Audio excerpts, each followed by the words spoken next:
बच्चों, ये सारी कहानी आपको मौखिक सुना दी। इन पांडवियों में सारा इसी का निष्कर्ष है। अब क्या बताते हैं? गृह मूल मंत्र महबूब का एक सुनाओ मोही। पार्वती जी कहती है शिव जी को कि उस परमात्मा का समर्थ शक्ति का जो मूल मंत्र है वो मुझे बता दो। शंकर और पार्वती जी की जो कथा है वो गुरुदेव भगवान हमें सुना रहे हैं। और गुरुदेव भगवान कह रहे हैं कि ये जो कथा है, ये जो मंत्र हैं, जिस स्तर का अधिकारी इन मंत्रों को दान करेगा, ये कथा सुनाएगा, उसके मुख से सुनकर उस स्तर का लाभ सुनने वाले को अवश्य होता है। क्या कह रहे हैं परमात्मा? इसी प्रकार बच्चों, परमात्मा की अमर कथा जितना जिस तो सक्षम है उसके मुख से जिस सुनी जाती है तो उस सत्र का उसको लाभ अवश्य मिलता है। गुरुदेव कह रहे हैं ये जो परमात्मा की अमर कथा है, जिस स्तर का अधिकारी इस कथा को सुनाने वाला होता है उसके मुख से सुनकर उस कथा का लाभ अवश्य मिलता है। अब भाइयों और बहनों, सबसे बड़े जो अधिकारी हैं वर्तमान में इस अमर कथा को सुनाने के, कहने के, वे हैं सतगुरु रामपाल जी। इनसे बढ़कर कोई अधिकारी नहीं है। इनके बाद दूसरे नंबर के जो अधिकारी हैं इन कथाओं को सुनाने के, कहने के, वो हैं सतगुरु रामपाल जी से उपदेश प्राप्त उनके मर्यादित भगत। क्योंकि शिष्य अपने गुरुदेव के ज्ञान का प्रचार करेगा तो उसे कथा भी सुनानी पड़ेगी। गुरुदेव ने जो जो सत्संग में बताया वो सारी बातें सामने वाले को बतानी पड़ेंगी।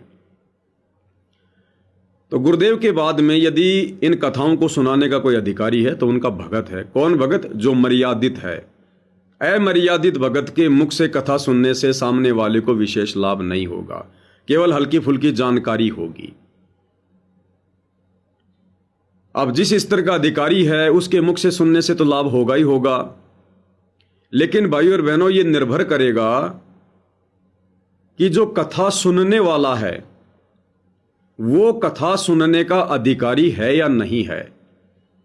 सुनाने वाला तो पूरा अधिकारी है, लेकिन सुनने वाला भी अधिकारी है या नहीं है।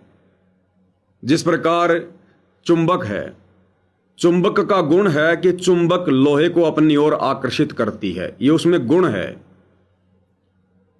अब सामने लोहा भी है लेकिन लोहा जंग लगा हुआ है, या कोई दूसरी धातु है, सोना है, चांदी है, जो लोहे से भी कीमती है, इसके बावजूद भी चुंबक उस जंग लगे लोहे को अपनी ओर उस गति से नहीं खींच पाएगी जिस गति से बिना जंग लगे लोहे को खींचती है। सामने सोना रखा है, लोहे से भी कीमती वस्तु है, लेकिन चुंबक लोहे को अपनी ओर नहीं खींच पाएगी, चांदी को, तांबे को अपनी ओर नहीं खींच पाएगी। ठीक इसी प्रकार भाइयों और बहनों, सतगुरु रामपाल जी अधिकारी हैं, परंतु उनके ज्ञान का सबके ऊपर समान रूप से प्रभाव नहीं होगा, असर नहीं होगा। सामने सुनने वाला भगत या उनका शिष्य जिस स्तर का अधिकारी है, जितनी मर्यादा में है, जितने कमजोर या बहुत अच्छे उसके भक्ति संस्कार हैं, उस आधार से सतगुरु की बातों का, सतगुरु की कथाओं का उस आत्मा के ऊपर असर होता है। उदाहरण के लिए सन 1994 से इन कथाओं को कहने के अधिकारी सतगुरु रामपाल जी इन कथाओं को बारंबार सुना रहे हैं, और इन कथाओं को बारंबार सुनकर भी, उनकी बहुत नजदीक से संगति करके भी, आज संगत में 90% वो भगत जो गुरुदेव से बहुत पहले जुड़े हुए हैं, जो गुरुदेव के संपर्क में रहा करते थे, पुराने भगत हैं, आज उन भक्तों पर गुरुदेव के ज्ञान का, गुरुदेव की भक्ति का उतना असर नहीं है जितना असर सन 2014 बरवाला कांड के बाद या 2014 बरवाला कांड से 1-2 वर्ष पहले जिन भाई बहनों ने सतलोक आश्रम बरवाड़ा में जाकर दीक्षा ली थी, उन आत्माओं पर विशेष असर हो रहा है। और उन सभी आत्माओं को जो सुनने के अधिकारी थे, उन सभी आत्माओं को परमात्मा जी ने साध संगति से जोड़ दिया, क्योंकि हम प्योर लोहा हैं, हमारे ऊपर जंग नहीं लगी हुई है, जिस कारण से गुरुदेव ने हमें तुरंत खींच लिया, अपनी ओर आकर्षित कर लिया। हमारे ऊपर उनकी वाणियों का, उनके सत्संगों का, उनके मंत्रों का असर हुआ। और वो बड़े बड़े परम भगत, या यूं कह लीजिए पूज्य गुरुदेव भगवान का कलयुगी परिवार, उनके बेटा बेटी, भाई बंधु, रिश्तेदार, आश्रम संचालक, कोऑर्डिनेटर, उन आत्माओं का इतना अच्छा सौभाग्य नहीं है कि वो आत्माएं साध संगति से जुड़ सके, क्योंकि वो लोहा जरूर हैं परंतु जंग लगा हुआ।